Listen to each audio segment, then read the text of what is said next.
वीर वीरमदेव राजकीय स्नातकोत्तर महाविद्यालय जालोर के यूट्यूब चैनल पर मैं बंशीलाल सहायक आचार्य हिंदी आप सभी का स्वागत करता हूं।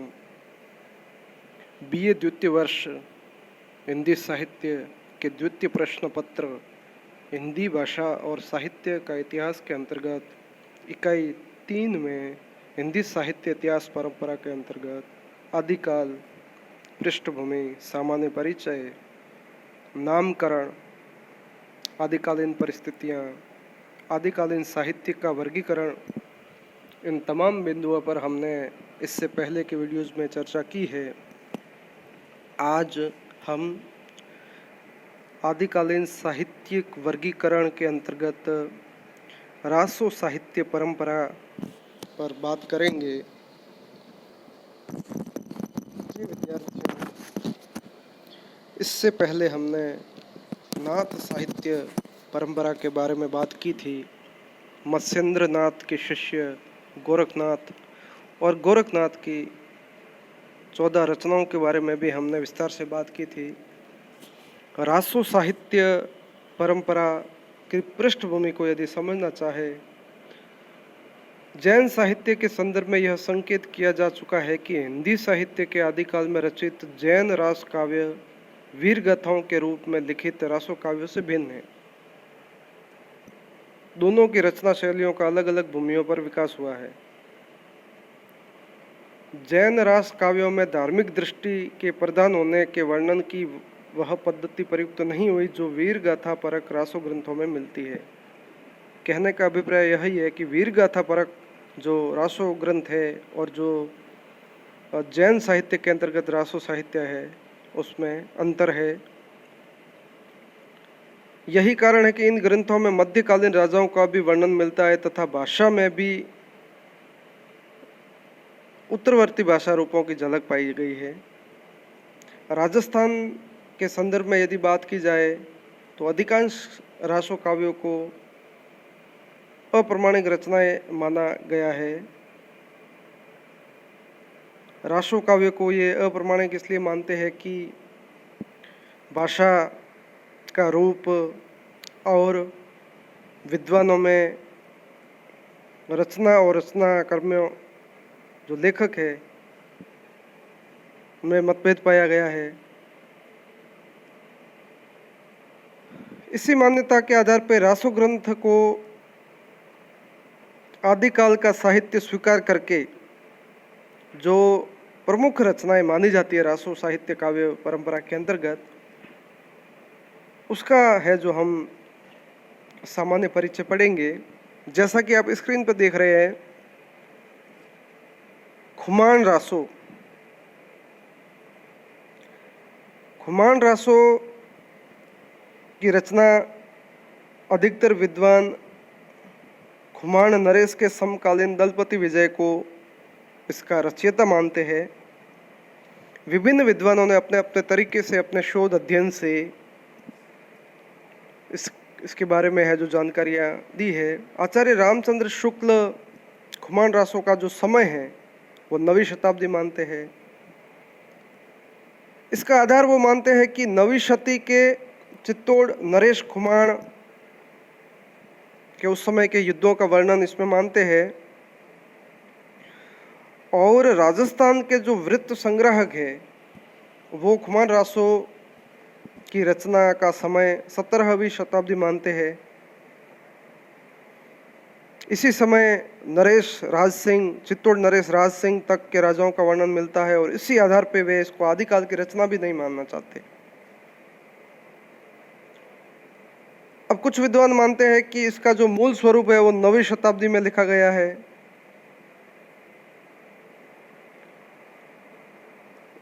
तो इस तरीके से अधिकांश विद्वानों ने 9वीं शती के खुमान नरेश के समकालीन दलपति विजय को ही खुमान रासो का रचयिता माना है।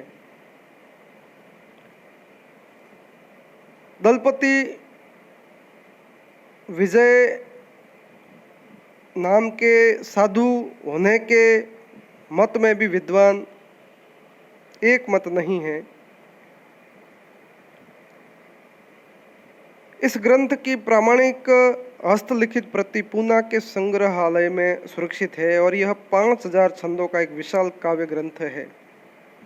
विषय वस्तु के रूप में, भाषा के रूप में यदि समझना चाहे तो राजाओं के युद्धों और विवाहों के सरल वर्णन से इस काव्य की भावभूमि का विस्तार हुआ है और इसके अंतर्गत छठ ऋतु, नई का भेद भी पढ़ने को मिलते हैं और राजाओं की प्रशंसा भी है। इसमें श्रृंगार की भावभूमि भी चली है, इसमें रमणीयता है और छंदों के दृष्टिकोण से यदि देखा जाए तो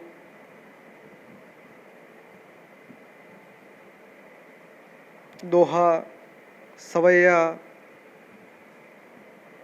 कवित छंद प्रयुक्त हुए हैं। इसकी भाषा के बारे में यदि बात की जाए तो भाषा हिंदी है।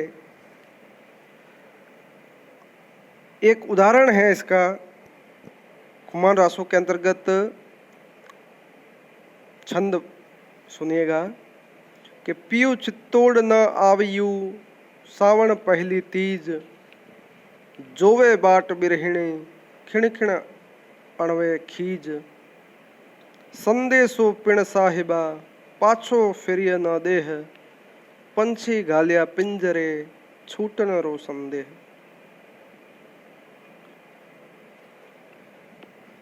रासो साहित्य परंपरा की इसी श्रृंखला में जो दूसरा ग्रंथ पढ़ने को मिलता है वो है बीसल देव रासो। बीसल देव रासो ग्रंथ की रचना नरपति नाल्ह कवि द्वारा मानी जाती है, जिसका जो समय है वो 1155 ईस्वी था। अधिकांश विद्वान 1212 ईस्वी में ही स्वीकार करते हैं। डॉक्टर मोतीलाल मेनारिया 16वीं शताब्दी के नरपति नामक एक गुजराती कवि को इसका रचयिता बतलाते हैं, किंतु डॉक्टर माता प्रसाद गुप्त ने कई प्राचीन प्रतियों के आधार पर सिद्ध किया है कि यह कृति 14वीं शताब्दी ईस्वी में लिखी गई थी। इस पर बहुत विचार विमर्श किया गया है। नवीन खोजों में एक प्राचीन प्रति मिली है जिससे इस काव्य का रचना काल 1016 ईस्वी सिद्ध होता है। विद्यार्थियों, बिसलदेव रासो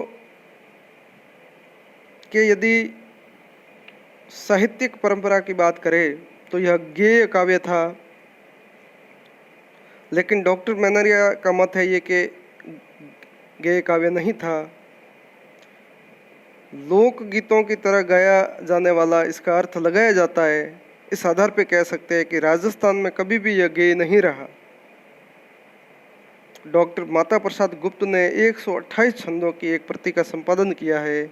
यह पाठ बीसल देव रासो का मूल रूप बताया जाता है। इसकी भाषा आदिकालीन आरंभिक हिंदी का सहज स्वरूप सिद्ध होती है। इसी के साथ बीसल देव रासो की साहित्यिक प्रवृत्तियों को देखते हुए, विषय वस्तु के रूप में देखते हुए आदिकाल की एक श्रेष्ठ काव्य कृति माना गया है। इसकी विषय वस्तु के रूप में देखा जाए तो इसमें भोज परमार की पुत्री राजमती और अजमेर के चौहान राजा बिसलदेव तृतीय, उनका विवाह और विवाह के पश्चात उनका परस्पर वियोग, वियोग के बाद पुनर्मिलन की कथा अत्यंत ही सरस रमणीय शैली में प्रस्तुत की गई है। इसके साथ ही राजमती की बातों से रुष्ट होकर स्वाभिमानी राजा उड़ीसा चला जाता है और उड़ीसा जाने के बाद राजमती की जो स्थिति होती है उस विरह में वो दुखी रहती है। राज भवन की दीवारों को कोसती हुई वन में रहने की कामना करती है। ये तमाम जो चित्रण है वो सजीव रूप इस काव्य में मिलता है। जिस तरीके से संदेश रासक जो काव्य कृति है उसके समान ही बिसलदेव रासो की भावभूमि प्रेम की निश्चल अभिव्यक्ति से सरस है। इसी विषय वस्तु के अंतर्गत हम देखते हैं कि जब राजा लौट आता है तब राजमती श्रृंगार करके उससे मिलती है और श्रृंगार के वियोग और संयोग पक्षों के अत्यंत मार्मिक चित्र कवि ने प्रस्तुत किए हैं। इस प्रकार इस काव्य के वर्णन में एक संस्कार दृष्टि भी मिलती है, नारी गरिमा की स्थापना भी है, रमणीय चित्रों से भी भाव चित्रण का सौंदर्य किया गया है। कुल मिलाकर के बिसलदेव रासो की श्रृंगार परंपरा का आदिकाल में ही अंत नहीं होता है। विद्यापति से होती हुई यह परंपरा भक्ति में प्रेमाख्यान काव्य तक पहुंची और कृष्ण भक्तों को भी उसने प्रभावित किया तथा रीतिकाल में जाकर उसका सरस श्रृंगार काव्य के रूप में चरम विकास हुआ। अर्थात यह परंपरा आदिकाल से होती हुई भक्तिकाल और भक्तिकाल से होती हुई कृष्ण भक्त काव्य से होती हुई यह परंपरा रीतिकाल के श्रृंगार काव्य तक देखी जा सकती है। प्रिय विद्यार्थियों, आदिकालीन साहित्यिक वर्गीकरण के आधार पर जो रासो साहित्य परंपरा है, इस परंपरा को यदि परीक्षा के दृष्टिकोण से देखा जाए, प्रतियोगी परीक्षा के दृष्टिकोण से देखा जाए तो खुमान रासो और बिसलदेव रासो यह जो काव्य कृतियाँ हैं, इन ग्रंथों के बारे में इनके रचयिता, ग्रंथ की विषय वस्तु, भाव, संवेदना, भाषा और सबसे महत्वपूर्ण इनका समय, किन किन विद्वानों ने अपने तरीके से अपने शोध से क्या समय दिया है, ये तमाम जो बातें हैं ये परीक्षाओं में पूछी जाती है। ये दोनों ही ग्रंथ महत्वपूर्ण हैं। इसी के साथ आप सभी के लिए शुभकामनाएं और अगले वीडियो में हम आदिकालीन रासो साहित्य परंपरा के अंतर्गत आने वाले अन्य ग्रंथों के बारे में जानकारी हासिल करेंगे। बहुत बहुत धन्यवाद।